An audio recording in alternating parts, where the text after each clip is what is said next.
मेरे प्यारे साथियों, मेरे प्यारे दोस्तों, इस सेशन में मैं एनसीईआरटी के पार्ट 2 का रिमेनिंग चैप्टर्स का इम्पॉर्टेंट टॉपिक्स और इम्पॉर्टेंट क्वेश्चन बताने जा रहा हूं, जो कि आपके क्लास 11th के फाइनल टर्म के पेपर के लिए काफ़ी इम्पॉर्टेंट है। जैसा कि मैंने पिछले सेशन में भी बताया था आपको कि आप हर कॉन्सेप्ट को थॉरोली करें, लेकिन जो मैं आपको ये बता रहा हूँ कि ये काफ़ी इम्पॉर्टेंट टॉपिक्स हैं, तो इसके ऊपर खासकर काम करें। तो देखते हैं कि थर्मोडायनामिक्स में जो चैप्टर है हमारा एनसीईआरटी का थर्मोडायनामिक्स, उसमें कौन कौन से काफ़ी इंपॉर्टेंट टॉपिक्स हैं। तो देखिए यहाँ पे एक तो फर्स्ट लॉ ऑफ थर्मोडायनामिक्स के ऊपर पूछा जाता है कि फर्स्ट लॉ ऑफ थर्मोडायनामिक्स का स्टेटमेंट पूछा जाता है। साथ में ये पूछा जाता है कि फंडामेंटली ये लॉ किस प्रिंसिपल पे बेस्ड है। तो जैसा कि आप जानते हैं कि कंजर्वेशन ऑफ एनर्जी पे ये बेस्ड है, तो ये एक पूछा जाता है। इसके बाद Cp minus CV equal to R।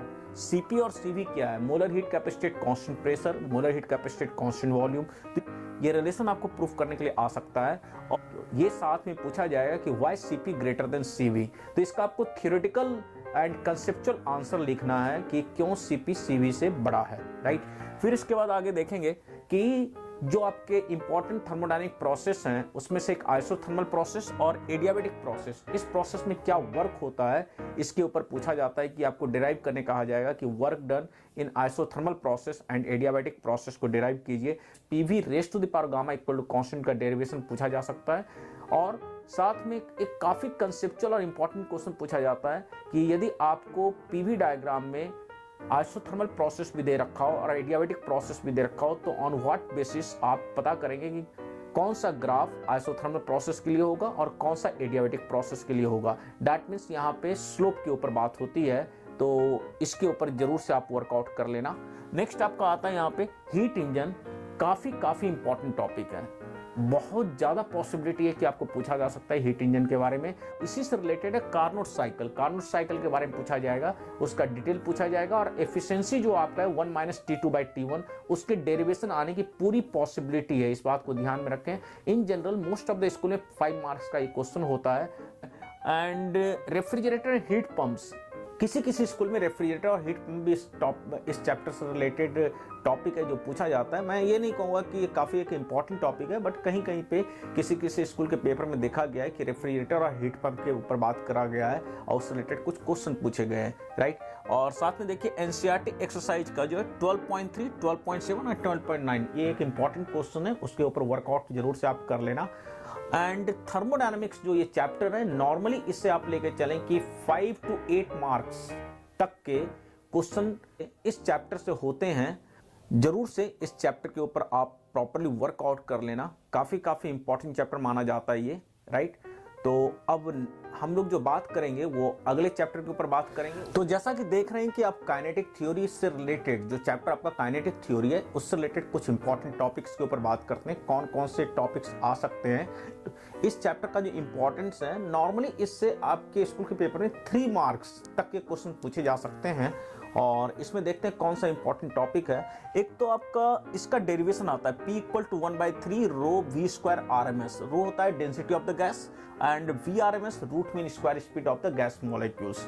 तो ये pressure of the ideal gas जो कि डिराइव करने आपके स्कूल के पेपर में आ सकता है। काफी ज्यादा इंपॉर्टेंट तो नहीं है, लेकिन आने की पॉसिबिलिटी बनती है। दूसरा आपका law of equipartition of energy theorem है, जो कि स्टेटमेंट इसका पूछा जा सकता है। तीसरा आपका Cp और CV monoatomic gas and diatomic gas का पूछा जा सकता है। एंड इसका रिलेशन जो है आपका डिग्री ऑफ फ्रीडम के साथ किस तरीके से है। एंड जो 2 प्रॉब्लम्स हैं एक्सरसाइज के, एक तो 13.5 और 13.9, राइट। तो ये 2 प्रॉब्लम्स आपके स्कूल में के पेपर में आने की पॉसिबिलिटी है। बहुत ही इंपॉर्टेंट चैप्टर तो नहीं माना जाता है, बट आप ये लेके चलें कि 3 मार्क्स तक के क्वेश्चंस जो हैं इस चैप्टर में से पूछे जा सकते हैं, राइट। तो इसके ऊपर हमने बात कर लिया है। अब हमारा जो नेक्स्ट चैप्टर है जिसके ऊपर हम लोग बात करने जा रहे हैं वो आपका है ऑसिलेशन। अब जो नेक्स्ट चैप्टर है जिसके ऊपर मैं बात करने जा रहा हूँ वो ऑसिलेशन है। और इस चैप्टर से नॉर्मली आप लेके चलें कि 7-8 मार्क्स के क्वेश्चन होते हैं। और ये एक चैप्टर इंपॉर्टेंट चैप्टर होता है क्लास 11th के पॉइंट ऑफ व्यू से। अब देखते हैं इसमें कौन कौन से इंपॉर्टेंट टॉपिक्स हैं और कौन कौन से इंपॉर्टेंट क्वेश्चन आपको करना चाहिए। तो एक तो आपका आता है position, velocity and acceleration in SHM, right. ये रिलेशन काफी इंपॉर्टेंट है जो डिराइव करने पूछा जा सकता है, v equal to omega root over a square minus x square. तो इसके ऊपर जरूर से आप वर्कआउट कर लेना।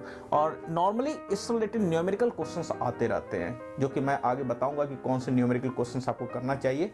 फिर इसके बाद देखिए स्प्रिंग ब्लॉक सिस्टम और पेंडुलम, दोनों में से किसी न किसी के टाइम पीरियड की डेरिवेशन आने की पूरी पॉसिबिलिटी बनती है।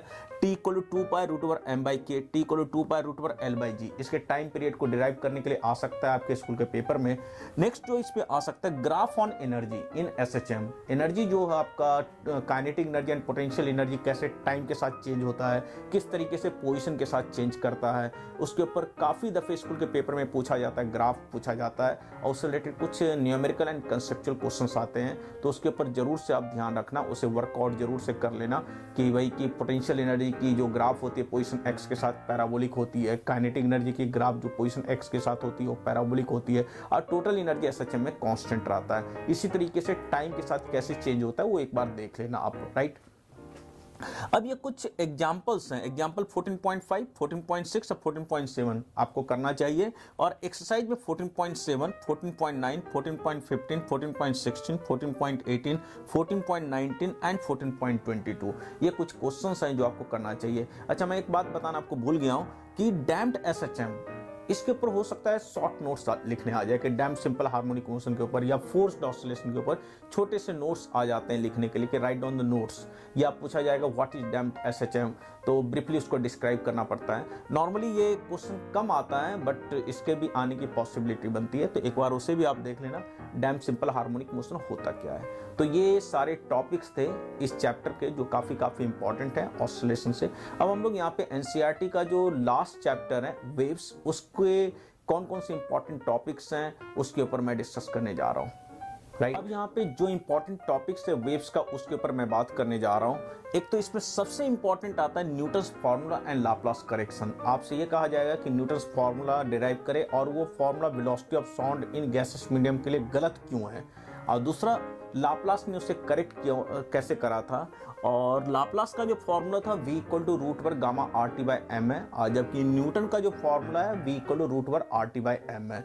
तो दोनों फॉर्मूले को डिराइव करने के लिए बोला जाएगा और न्यूटन्स फॉर्मूला क्यों गलत है उसके बारे में पूछा जाएगा, राइट। और ये टॉपिक है related velocity of sound in gases medium, बहुत ही इंपॉर्टेंट है, मोस्ट ऑफ द स्कूल में इसके ऊपर क्वेश्चन आता ही है। नेक्स्ट आपका स्टैंडिंग वेव्स। स्टैंडिंग वेव में आपका कहा जाएगा कि एक तो इक्वेशन हो सकता है कि डिराइव करने के लिए बोल दिया जाए स्टैंडिंग वेव का, और आपको ये प्रूफ करने के लिए बोला जाए क्या कि दो नोड के बीच का जो दो सक्सेसिव नोड है या दो सक्सेसिव एंटी नोड है उसके बीच का डिस्टेंस λ/2 है, वो आप प्रूफ करें।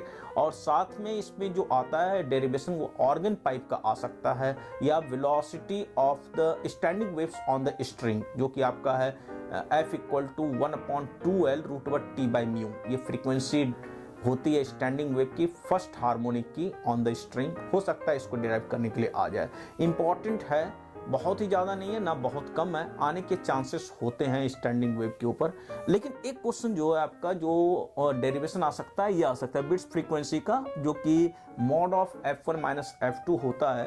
तो आपको कहा जाएगा कि भाई कि फिनोमेना ऑफ बिट्स क्या होती है और उससे बिट फ्रीक्वेंसी जो है उसको डिराइव करें। ये नॉर्मली क्वेश्चंस काफ़ी इंपॉर्टेंट है और 3 या 5 मार्क्स में पूछा जाता है, right. Doppler's effect, Doppler's effect वैसे है तो काफी इंपॉर्टेंट बट इससे रिलेटेड एप्लीकेशन आते हैं और साथ में हो सकता है कि इस फॉर्मूले की डेरिवेशन पूछ दें।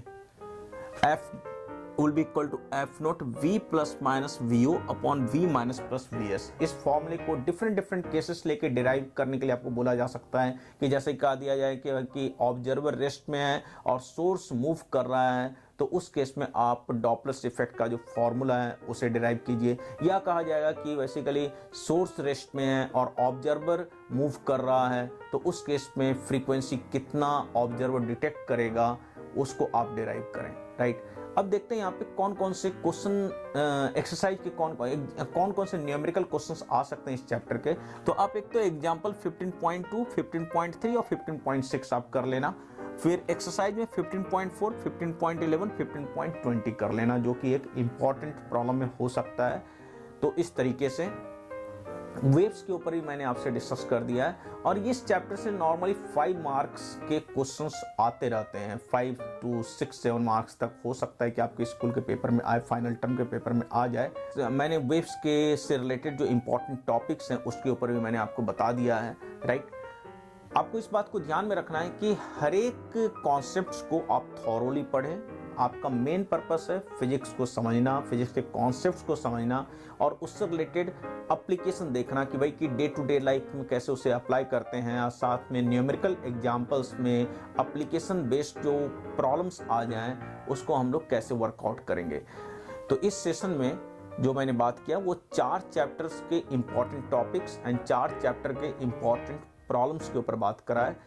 अब हम लोग नेक्स्ट सेशन में जो बात करेंगे वो पार्ट 1 ऑफ एनसीईआरटी, जो क्लास 11 का पार्ट 1 एनसीईआरटी का, उसके हर चैप्टर के important topics and important question के ऊपर मैं बात करूंगा। कौन सा आपको टॉपिक डेफिनेटली अच्छे से करना चाहिए और उसके ऊपर ज़्यादा फोकस करना चाहिए, एंड कुछ इंपॉर्टेंट प्रॉब्लम्स के ऊपर मैं बात करूंगा कि ये डेफिनेटली आपको करना चाहिए।